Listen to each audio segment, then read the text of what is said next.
And a follow-up on Charlie Kirk, there's been a lot of talk about free speech this week.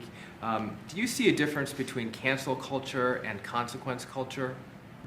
I mean, your question's a little trick question. I'm a very strong person for free speech.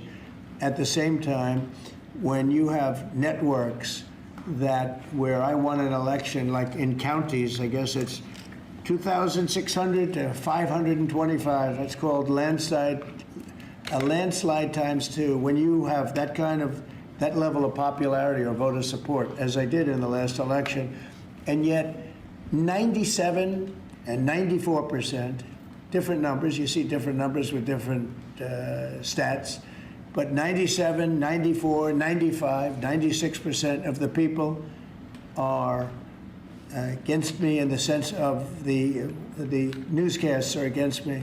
The stories are they said 97% bad.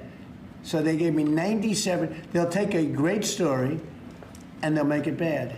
Yeah, Mr. President, if I can, on the top subject of free speech, Ted Cruz compared Brendan Carr to a mob boss, the way he's threatening television stations and saying it's absolutely dangerous for the government to determine which speech is okay and which is not.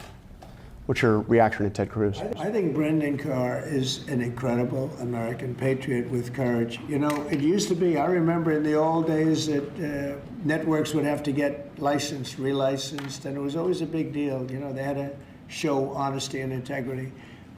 When you have a network, again, I'll use the same numbers, whether it's 90 or 94 or 97, all different numbers, but when you have networks that give somebody 97% bad publicity or 94% bad publicity, I think that's dishonesty. And you know, they're getting free airwaves, right? You can know that, right? You get them for nothing. These airwaves, they make millions and millions of dollars. The news makes millions of dollars. ABC, your network. I mean, your network wrote very badly about me, and they had to pay me $16 million. So do you think you have a right, or that Brendan Carr has a right to take away the licenses? No, I think Brendan Carr is a patriot. I think Brendan Carr is a courageous person. I think Brendan Carr doesn't like to see the airwaves be used illegally and incorrectly and purposely horribly. Doesn't like to see a person that won the election in a landslide get 97% bad publicity before the election. I mean, it's amazing that I won the election with that, but here's what happened. The people have given your networks no credibility. They don't give them any credibility, John. If they did, they wouldn't vote for me. They wouldn't have voted for me. When you look at, I mean, you could also say the liberal media, the liberal left, when you look at these stories and papers, but we're not talking about that. We're talking about, I assume you're talking mostly about the networks, but they have a licensing procedure, and you can read it as well. They have to show honesty and integrity.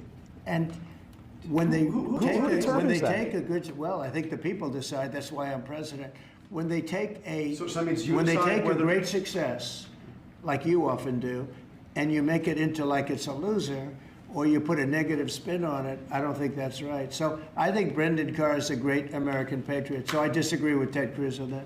I just want to settle this free speech question, because you've said that you restored free speech in America. Yeah. Is that free speech including for people who are harshly critical of you, for your political opponents, for people who say things you don't like? I've become immune to it. I've become immune to it. There's never been a person that's had more unfair publicity than me. And so NBC is equally bad. I don't know who's worse. I think they're equally bad. And, you know, for you to stand there and act so innocent and ask me a question like that. But look,